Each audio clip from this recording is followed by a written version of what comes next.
Nigeria एक ऐसा देश जो अफ्रीका के दिल में बसा है, लेकिन अपने अजीबोगरीब रीति रिवाजों, खतरनाक गैंग्स और रहस्यमयी परंपराओं के कारण आज दुनिया भर में बदनाम हो रहा है। यहाँ अधेड़ उम्र के बूढ़े मर्द करते हैं छोटी लड़कियों से शादी और यहाँ टूरिस्ट आने से घबराते हैं। तो चलिए दोस्तों, आज हम जानते हैं अफ्रीका के एक खतरनाक, गंदे और भीड़-भाड़ वाले देश नाइजीरिया के बारे में विस्तार से। दोस्तों, नाइजीरिया पश्चिम अफ्रीका का एक बड़ा और महत्वपूर्ण देश है। ये अफ्रीका का सबसे अधिक जनसंख्या वाला देश है, जिसकी जनसंख्या लगभग 22 करोड़ से अधिक है। इसकी राजधानी अबूजा है, जबकि इसका सबसे बड़ा शहर लागोस है। नाइजीरिया का official name federal Republic of Nigeria है। इसके अलावा ये दुनिया का 7वां सबसे बड़ा देश है। दोस्तों, बता दें, नाइजीरिया अपने उत्तर में नाइजर, उत्तर पूर्व में चैड, पूर्व में कैमरून, पश्चिम में बेनिन और दक्षिण में अटलांटिक महासागर से अपनी सीमाएं साझा करता है। इसका टोटल लैंड एरिया 9,23,768 किलोमीटर है। दोस्तों, नाइजीरिया में रोजगार की बहुत कमी है, इसलिए यहाँ पर ज्यादातर लोग 2 नंबर के ही काम करते हैं। लेकिन बता दें, यहाँ पर तेल और गैस बड़ी मात्रा में उपलब्ध है, जिसकी वजह से ये विश्व के प्रमुख तेल और गैस उत्पादक देशों में से एक है। इसके अलावा यहाँ पर कृषि भी अर्थव्यवस्था में महत्वपूर्ण भूमिका निभाती है। यहाँ कोको, मूंगफली, तिल और कपास की काफी खेती होती है, लेकिन रोजगार के साधन सीमित होने की वजह से यहाँ पर गैर कानूनी धंधे ज्यादा होते हैं। इसलिए यहाँ पर दिन दहाड़े तस्करी, अपहरण और बलात्कार के मामले एकदम आम बात है। यहाँ के युवा अपने देश को शिक्षा और विकास की तरफ लेकर आगे बढ़ रहे हैं, लेकिन यहाँ के युवा ही हैं जो इस देश को अंदर से खोखला करने में लगे हुए हैं। वैसे यहाँ के राजनेता भी दुनिया के सबसे भ्रष्ट राजनेताओं में से एक हैं, जो खुले में रिश्वत लेने के लिए पूरी दुनिया में बदनाम हैं। यहाँ पर काम निकलवाने के लिए अधिकारियों को रिश्वत देनी पड़ती है। इसकी वजह से ये देश गरीबी और आतंकवाद जैसी समस्याओं का सामना कर रहा है। दोस्तों, बता दें, यहाँ डेंगू की बीमारी बहुत आम है और यहाँ जाने वाले अक्सर बाहरी लोगों को डेंगू का इंजेक्शन लगाया जाता है। गंदगी की वजह से यहाँ करोड़ों मच्छर मक्खियाँ हवा में उड़ते रहते हैं और लोगों में तरह तरह की बीमारियों को जन्म देते हैं। दोस्तों, नाइजीरिया को अफ्रीका का दैत्य भी कहा जाता है, यानी कि इसे जाइंट ऑफ अफ्रीका भी कहा जाता है, क्योंकि ये जनसंख्या, संस्कृति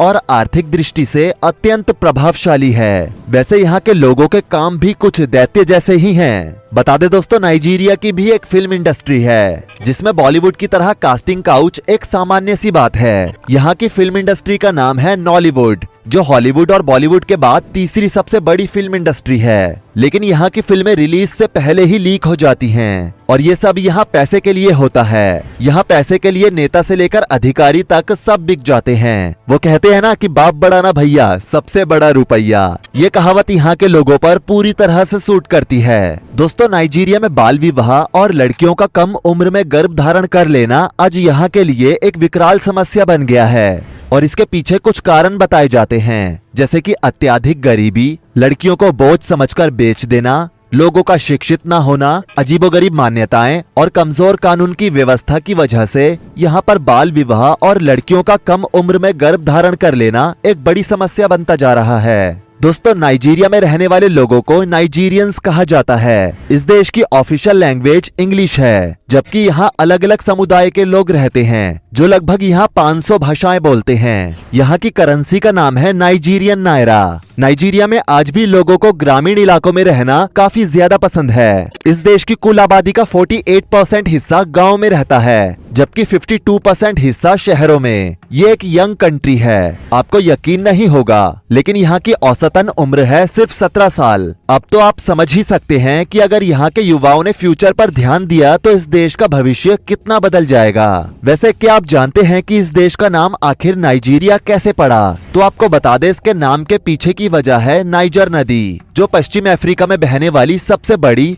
और पूरे अफ्रीका की तीसरी सबसे बड़ी नदी है। इस नदी की विशालता के कारण ही नाइजीरिया देश को अपना नाम मिला था। नाइजीरिया देश को अपना नाम 19वीं सदी में मिला, जब ब्रिटिशर्स के एक रिपोर्टर फ्लोरा शो ने इस देश का नामकरण किया। दोस्तों, बता दें, इस देश में 371 के लगभग जनजातीय समूह रहते हैं, जैसे हाउसा फुलानी, योरूबा, इग्बो, इजो, कनौरी, टिव और अन्य कई जातीय समूह। इन सभी जनजातियों का रहना, खाना, संस्कृति और परंपरा सब कुछ अलग अलग होता है। इन्हीं में से एक जनजाति है तोरेग, जिसके नियम सुनकर तो आप भी दंग रह जाएंगे। ये एक अनोखी जनजाति है जिसमें महिलाओं को सारे अधिकार दिए गए हैं, जबकि पुरुषों से सारे अधिकार छीन लिए गए हैं। इस जनजाति में महिलाओं को बिना घूंघट, बिना किसी से डरे घूमने की खुली आजादी है, जबकि लड़के के जवान होते ही उसे कुछ इस तरह से पर्दे में लपेट दिया जाता है। इतना ही नहीं, इस जनजाति में पुरुषों को महिलाओं के कहे मुताबिक ही काम करना होता है और उनकी हर बात माननी होती है, और ऐसा इस जनजाति में सदियों से चला आ रहा है। दोस्तों, नाइजीरिया की इनकम की बात करें तो यहाँ के 70% लोग किसान हैं और उनकी इनकम का सोर्स अनाज ही है। अनाज का एक्सपोर्ट बड़े लेवल पर नाइजीरिया से अन्य देशों में किया जाता है, जिनमें चावल की संख्या सबसे ज्यादा होती है। अनाज के अलावा यहाँ से पेट्रोलियम का एक्सपोर्ट भी दुनिया भर में होता है। हालांकि इस देश की जीडीपी फिर भी लगभग 2109 बिलियन डॉलर्स ही है। नाइजीरिया एक गरीब देश है जहाँ पर व्यक्ति हर साल औसतन 2140 यूएस डॉलर्स की कमाई करता है, जो कि काफी कम है। यहाँ के लोग ऑफिस में, फैक्ट्रीज में और मिल्स में 10 से 12 घंटों की नौकरी करते हैं, लेकिन फिर भी इस देश के हालात ठीक नहीं हैं। इसका रीजन कहीं ना कहीं नाइजीरिया के लोग ही हैं, जिनका मानना है कि उनकी किस्मत में जो लिखा है उसे कोई बदल नहीं सकता, जो हमारा है उसे कोई हमसे छीन नहीं सकता।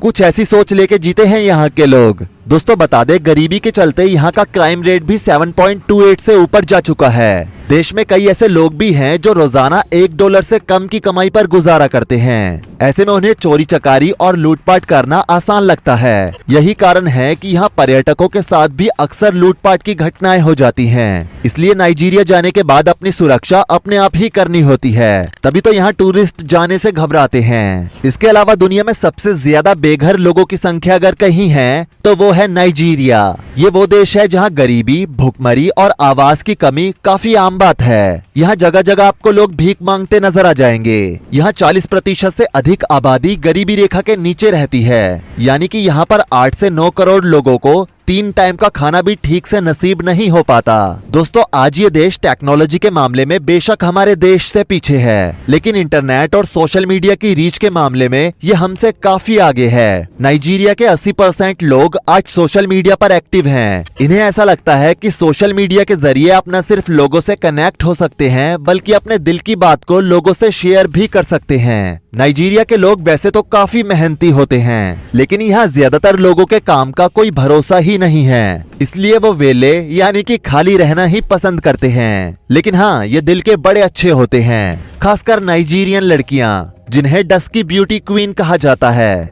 यानी सांवला रंग और प्यारी सी मुस्कान। क्या बात है यार। नाइजीरिया के लोगों की जीवन प्रत्याशा है सिर्फ 61 साल। इसका मुख्य कारण है देश में फैली गरीबी और गंदगी। यहाँ इंसान गरीबी और बीमारियों के दलदल में धंसता ही चला जा रहा है। देश में मलेरिया जैसी घातक बीमारियों का भी मायाजाल है। इसके साथ ही यहाँ पर हर साल HIV जैसी बीमारी भी तेजी से फैल रही है, जो यहाँ हर साल सैकड़ों लोगों की मौत का कारण बनती जा रही है। यहाँ चिकित्सा सहित दूसरी सुविधाओं में काफी कमी है, जिसका खामियाजा भी आम लोगों को ही भुगतना पड़ता है। दोस्तों, नाइजीरिया उन गरीब देशों में से एक है जहाँ जनता भले ही भूखी रहे, लेकिन यहाँ विधायकों को सबसे ज्यादा वेतन दिया जाता है। हालांकि इस अन्याय के खिलाफ कई बार आम लोगों ने आवाज भी उठाई, लेकिन जब पक्ष और विपक्ष दोनों खुश हों तो भला गरीबों की कौन सुनता है। बिल्कुल अपने भारत की तरह ही। दोस्तों, इस देश की एक और अजीब बात है, वो ये है कि यहाँ कई बार बूढ़े लोगों की शादी जबरदस्ती नाबालिग लड़कियों से करवा दी जाती है। ऐसे बूढ़े लोग पैसों का रुतबा दिखाते हुए गरीब लड़कियों से शादी करके मजे करते हैं। दोस्तों, यूं तो आपने कई ऑडिटोरियम देखे होंगे जहां हजारों लोगों के बैठने की व्यवस्था होती है, लेकिन नाइजीरिया का चर्च ऑडिटोरियम देखकर आप दंग रह जाएंगे। ये इतना बड़ा है कि इसमें एक बार में 50,000 से भी ज्यादा लोग बैठ सकते हैं। दोस्तों, नाइजीरिया जाकर आपको जरा भी ऐसा फील नहीं होगा कि आप किसी दूसरे देश में आ गए हैं, क्योंकि नाइजीरिया में भारतीय बड़ी संख्या में बसे हुए हैं, खासकर गुजराती लोग,